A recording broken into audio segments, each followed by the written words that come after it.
This casserole recipe is sponsored by Squarespace. It's a retro, mid-century mom classic for sure, but a classic for a reason. If you need a whole lot of hearty food that you don't have to fuss over, you can't go wrong with a tuna noodle casserole. And honestly, you could skip the tuna. This particular recipe is distantly descended from a Martha Stewart recipe my wife was trying one day, and we were like, wait, this is not going to taste like anything, so we started jazzing it up. And I'm doing it as a one-pan meal. A big stove-safe baking dish, or any big oven-safe pan. A whole stick of butter, 113 grams, or you could use like half a cup of olive oil, 120 mils. I'm just melting that over moderate heat, maybe give it a little help so that the melted part doesn't burn before the rest is liquefied. Now I'll whisk in half a cup of all-purpose flour, 60 grams, to make a roux. It might seem like too much flour at first, but a roux loosens up as it cooks. I don't know why. Whisk it smooth and then keep whisking as it cooks for a couple of minutes, just to get the raw flour taste out and maybe develop a few little nutty flavor notes. I see it just starting to turn brown. It smells cooked. That's enough. Time to start whisking in a whole quart of milk, which is just over a liter, a little bit at a time, especially early on when we're whisking out the lumps. You could use any non-dairy milk. You could use some veggie stock, plain water. It'd be fine. Yes, I'm showing you this entire assembly in one shot, so you can see how dead simple this recipe is. If you were to dump the liquid in all at once, you would lose the viscosity that you need to whisk the lumps out. The lumps would just bob around in a pool of milk. Once you've got the lumps out, you can pour in a lot more aggressively. The wheat starch will gelatinize and thicken as that comes up to a simmer, and we will have bechamel sauce. Now, green beans. You always want to snip off the stem end. The stem is totally unchewable, but I leave the flour end. That doesn't bother me.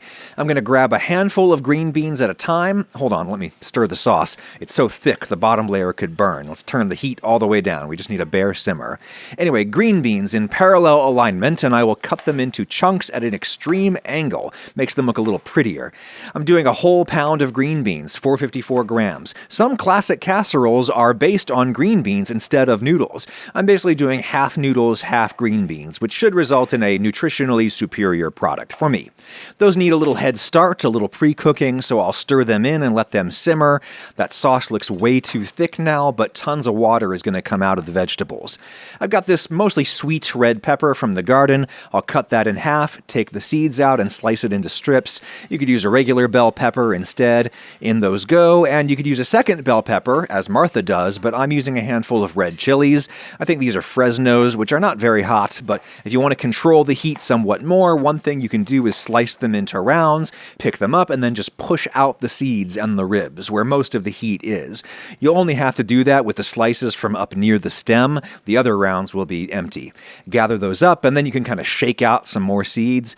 Throw those in, stir in the peppers so they can get a little head start on softening. I'll get rid of all those seeds.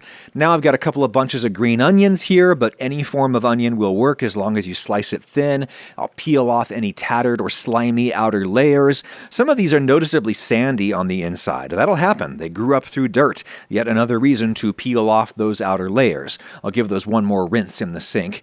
Okay, cut the roots off and discard, then slice thin all the way up through the whites and into the greens. I'll just stop when I get to the very top where they're super dry and stringy.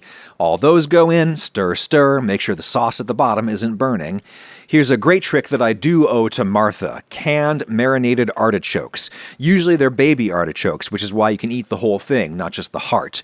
These bring a ton of flavor to a casserole. If you can get the lid off, I'm embarrassing myself. Oh, our friends at the National Center for Home Food Preservation gave me one of these thingies for gripping lids. Nice. Martha says to drain the marinade off. I see no reason to not just dump it all in there. Now it's tuna time. I've got 4 of these standard 5-ounce cans, 140 grams each, and this is one of the brands that's generally recommended by the folks at seafoodwatch.org. They also recommend looking for cans that say pole and line caught. There's lots of terrible sustainability issues associated with tuna, and Seafood Watch has a great guide for canned tuna. It's linked in the description. I'll dump all of these in. Again, I see no reason to drain them. We need liquid, we need flavor, put it all in. If you don't eat fish, maybe some jars of marinated mushrooms instead. Once the tuna is in, you don't want to over stir because you could end up shredding the meat too fine. I'll put in some seasonings before I stir again. A ton of garlic powder makes a casserole really taste like something. A little less onion powder powder, a little dried thyme or other herb, maybe some mustard powder, grind in a lot of black pepper, and then a big pinch of salt to start with. We'll probably need more, but the tuna is salty, the artichokes are salty, so it's good to be conservative. Give that an initial stirring, and now it's time for 12 ounces, 340 grams of dried egg noodles. Manischewitz is the best, hashtag not an ad. And lots of people pre-boil them, but you can just dump them right in. I'll stir them in. We've got some excessively large chunks of tuna still, but they will keep breaking apart as we stir. Here's the trick to making baked noodle dishes without pre-boiling. Get it so that the texture looks right, except for the fact that the noodles are dry. This is about the sauce texture that I want in the end. Get everything tossed in enough thick sauce, and then top it off with enough wine or stock or plain water to just cover.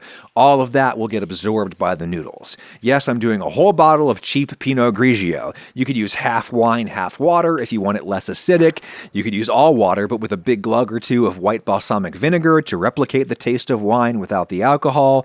Just get enough watery liquid in there to barely cover. I need a little more, so a little water. Stir, stir. Now I'll get a spoonful of that liquid and taste for seasoning. Tastes pretty good by itself, but it's going to need more salt, a lot more, because all of the flavor is going to be diluted by the noodles and the other bland bulk in there. The sauce should taste too salty at this stage, a little too salty. Push all those noodles down so they get cooked. And lastly, you can grate on any hard cheese if you want. This is pecorino. This will brown nicely in the last phase of cooking. And that's it. Cover tightly with foil to trap steam and get all the noodles cooked. Bake at 400 degrees Fahrenheit, 200 Celsius until the noodles are soft and it seems like most of the water is absorbed. That'll be 45 minutes, an hour max. Then throw it back in uncovered to evaporate any remaining free water and to let the top get all brown and crunchy. Another 20 minutes or so. Yeah, it takes a long time to bake, especially if you don't boil the noodles first, but you can bake it the night before and just reheat it when you get home from work, or you can kind of underbake it a little bit and then freeze it. There's a reason everybody brings casseroles to people who are sick or they just had a baby or something. Casseroles tend to taste even better after they've been reheated.